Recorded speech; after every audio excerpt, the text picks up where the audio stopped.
রেলের নোটিশ ফিরে আতঙ্ক জানিয়ে শুরু হলো রাজনৈতিক তরজাও। ঘটনা দুর্গাপুরের 30 নম্বর ওয়ার্ডের অন্তর্গত আম্বেদকর কলোনি। 2 বছর আগেও দুর্গাপুর স্টেশন সংলগ্ন এলাকায় রেলের উচ্ছেদ নিয়ে বিক্ষোভ দেখিয়েছিলেন এলাকাবাসী। আবারও রেলের উচ্ছেদ নোটিশে আম্বেদকর কলোনি এলাকায় আতঙ্ক ছড়িয়ে পড়ে। নোটিশের খবর পেতে এলাকায় যান দুর্গাপুর পশ্চিমের বিধায়ক লক্ষণ গড়ুই সহ অন্যান্য বিজেপি নেতৃত্ব। স্থানীয়দের সঙ্গে কথা বলে তাদের পাশে থাকার আশ্বাস দেন বিধায়ক দাবি করেন উচ্ছেদ হওয়া পরিবারগুলোকে পুনর্বাসনের জন্য জায়গা দিক রাজ্য সরকার, কেন্দ্রীয় সরকার তাদের ঘর বানিয়ে দেবে। অপরদিকে বিজেপি বিধায়কের মন্তব্যকে কটাক্ষ করেছেন প্রাক্তন বিধায়ক তথা তৃণমূল নেতা বিশ্বনাথ পারিয়াল। উনি বললেন যেটা আর কি আমাদেরকে, যে এখানে যে ভাঙাভাঙির ব্যাপারটা কয়েকদিন আগে রেলের থেকে একটা সবার বাড়িতে গিয়ে লাল দাগ দিয়ে গেছে, কিছু বাড়িতে দিয়েছে, কিছু বাড়িতে দেয়নি। আমাদেরকে বললো যে আপনারা ছেড়ে দিন, না হলে পরে আপনাদের সব ভাঙা যাবে, আপনাদের ঘর থাকবে না। আবার আজকে শুনলাম যে 28 তারিখে আমাদের লাইন কেটে দেওয়া হবে। আমার বাবা মারা গেছে, আমার মেয়ের পরীক্ষা, এই যা শীত পড়েছে, এখন যদি আমাদের ঘর ছাড়তে আমরা কোথায় গিয়ে দাঁড়াবো? আমাদের তো কিছুই নাই। আর যদি থাকতো তাহলে এই রেলের বস্তিতে থাকতাম কেন? আমরা তো অন্য কোথাও থাকতাম কি? আমাদের একটা যদি পার্মানেন্ট কিছু সলিউশন করে দেয় রেলের উন্নয়নের জন্য, রেলের জায়গা যতটা দরকার একটা মাপ দিয়ে রেল বুঝে নিক, আমরা সেখান থেকে ছেড়ে দেওয়ার চেষ্টা করব।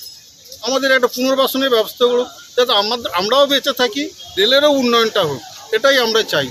বিধায়ক কি আশ্বস্ত করলেন আমাদের? বিধায়ক বললেন যে উনি ডিআরএমের সঙ্গে কথা বলবেন, চিঠি করেছেন এবং খুব রিসেন্ট আজকালের মধ্যেই কথা বলবেন। উনি কথা বলেন যে মোদী সরকার বা রেলমন্ত্রীর উদ্যোগে আর ভারতবর্ষে বিভিন্ন ধরনের উন্নয়নের কাজ চলছে, রেল সম্প্রসারণের কাজ চলছে, কিন্তু পশ্চিমবঙ্গের ক্ষেত্রে দানকুনি থেকে লুধিয়ানা যে পণ্যবাহী যাত্রী মানে মাল বওয়ার জন্য আলাদা লাইন তৈরি হচ্ছে, আর সেটাকে কেন্দ্র করে আমরা এখন এই দুর্গাপুর বাজারের কাছে আমাদের 30 নম্বর ওয়ার্ডে আমরা সিনেমা হলে আম্বেদকর কলোনি আছে এখানে এসেছিলাম।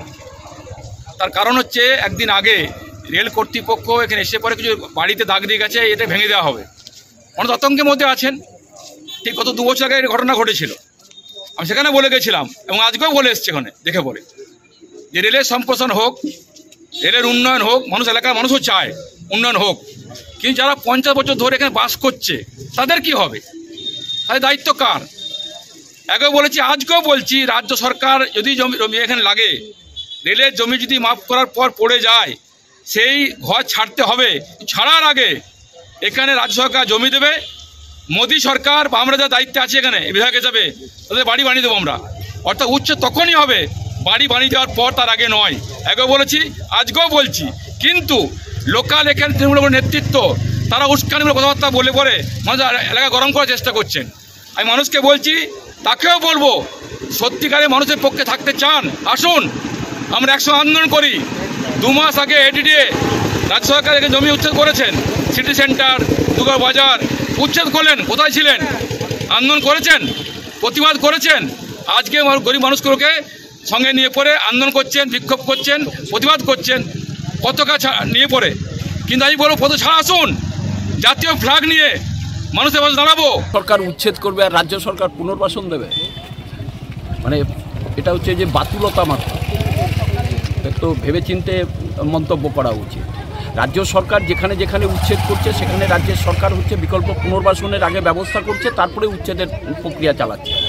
যেমন আমরা সাব ডিভিশন হসপিটালের সামনে যে রাস্তার উপরে যারা এনক্রোচ করেছিল, আমরা তো সেখানে হচ্ছে যে রাজ্য সরকারই পুনর্বাসনের ব্যবস্থা করে দিয়েছে তাদেরকে স্টল করে। সিটি সেন্টারেও একটা পার্ট হয়েছে আর একটা পার্ট হবে। এমএমসি ফুলজোরের সামনেও হচ্ছে যে বিকল্প পুনর্বাসনের ব্যবস্থা করেই উচ্ছেদ করা হয়েছে।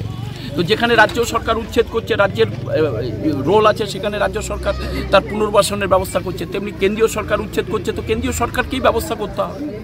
সরকারের এখন হচ্ছে 1 পয়েন্ট পলিটিক্যাল এজেন্ডা হচ্ছে যে ভারতবর্ষে যেখানে যেখানে রাষ্ট্রায়ত্ত শিল্প আছে, যেখানে যেখানে তার জমি পড়ে আছে, ফাঁকা জমি পড়ে আছে, সেই জমিগুলোকে উচ্ছেদ করা এবং সেগুলোকে প্রাইভেটাইজেশন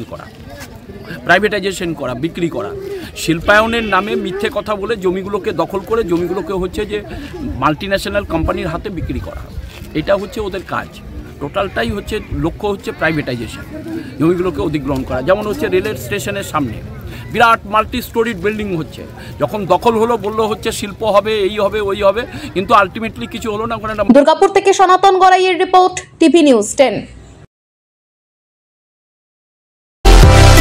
সুলভে সঠিক চিকিৎসার একমাত্র প্রতিষ্ঠান বিবেকানন্দ হসপিটাল।